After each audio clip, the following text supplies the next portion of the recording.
Assalamualaikum warahmatullahi wabarakatuh. Baik, di sini saya akan menjelaskan tentang studi Al-Quran. Nah, kita mulai dari pengertian Al-Quran itu sendiri.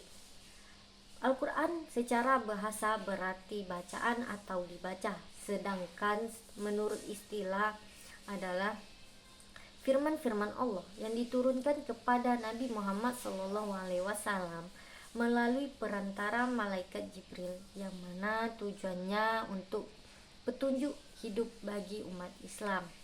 Nah, Al-Quran dengan hadits qudsi ini berbeda.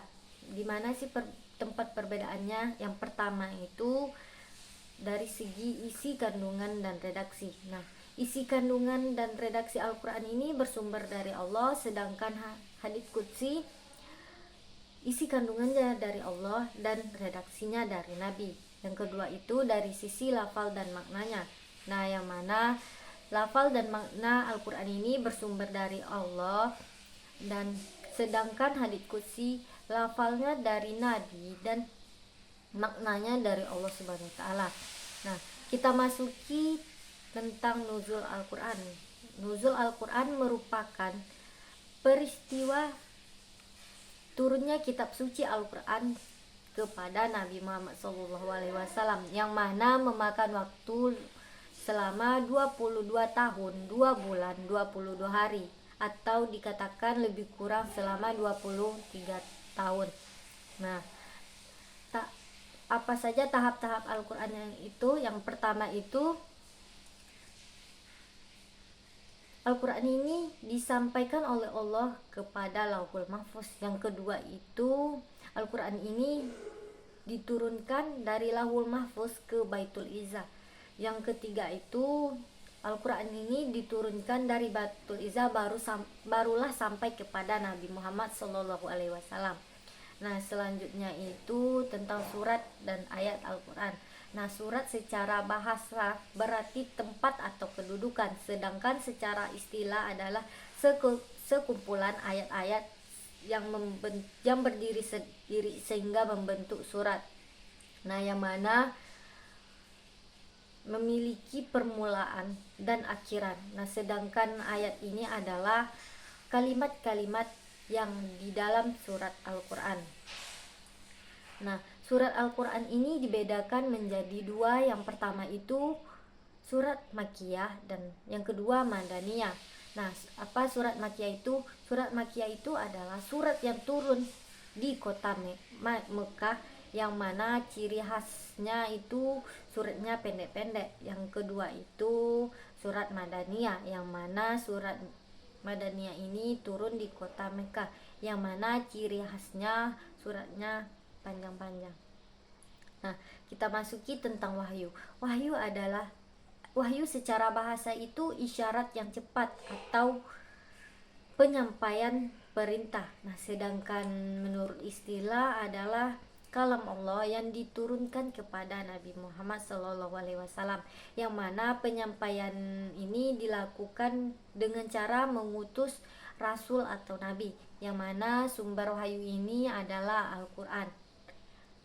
Nah, cara penyampaian wahyu ini dilakukan bisa secara lisan ataupun melalui peristiwa-peristiwa tertentu, yang mana tujuan wahyu ini adalah petunjuk bagi umat Islam.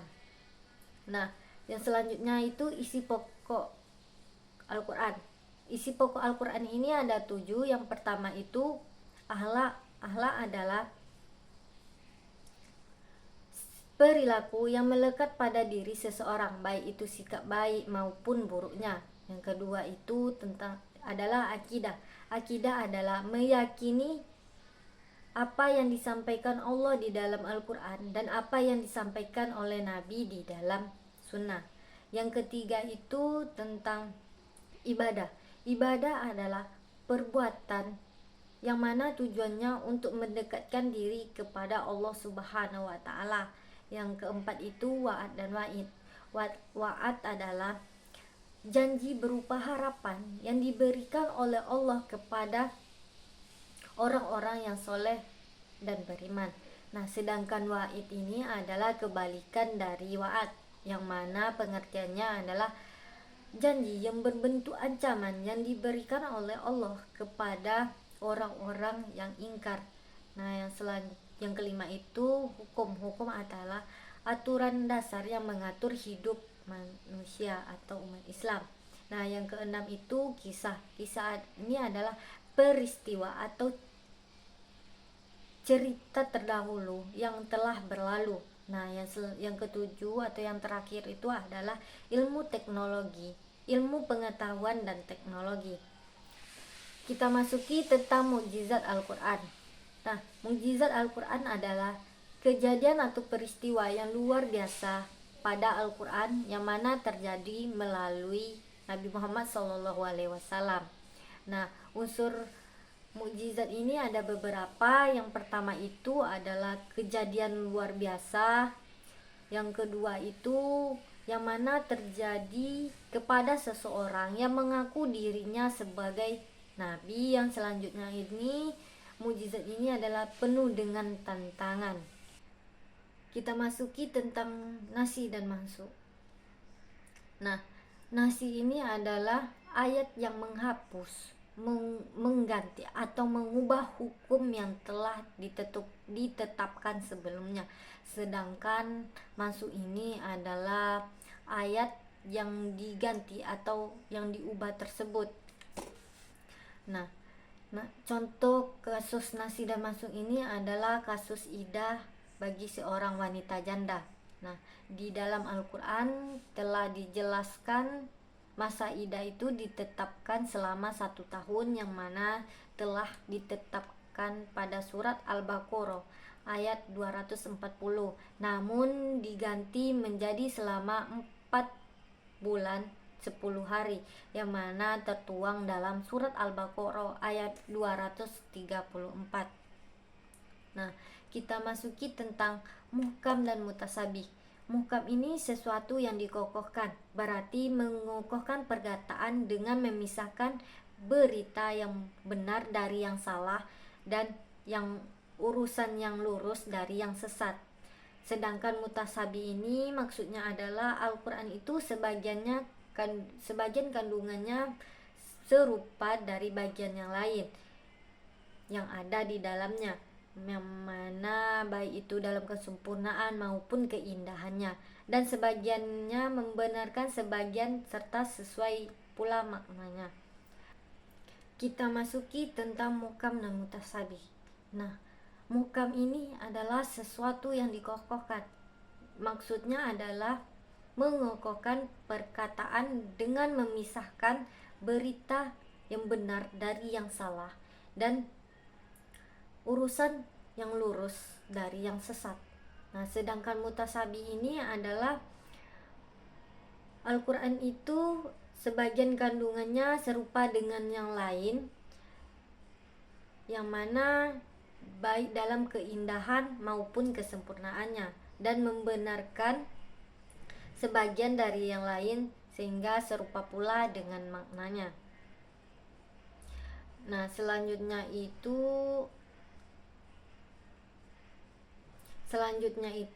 mutlak dan muqayyad. Mutlak itu lafal yang menunjukkan suatu hakikat ini ada pembatasnya. Sedangkan muqayyad ini adalah kebalikan dari mutlak, yang mana lafal yang menunjukkan hakikat sesuatu ini ada batasnya, sehingga pembatas ini mempersempit artinya. Kita masuki tentang mutlak dan muqayyad.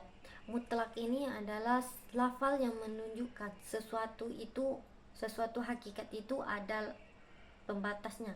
Sedangkan muqayyad ini adalah kebalikan dari mutlak, yang mana muqayyad adalah lafal yang menunjukkan suatu hakikat ini dibatasi dengan suatu pembatas sehingga mempersempit suatu makna atau artinya.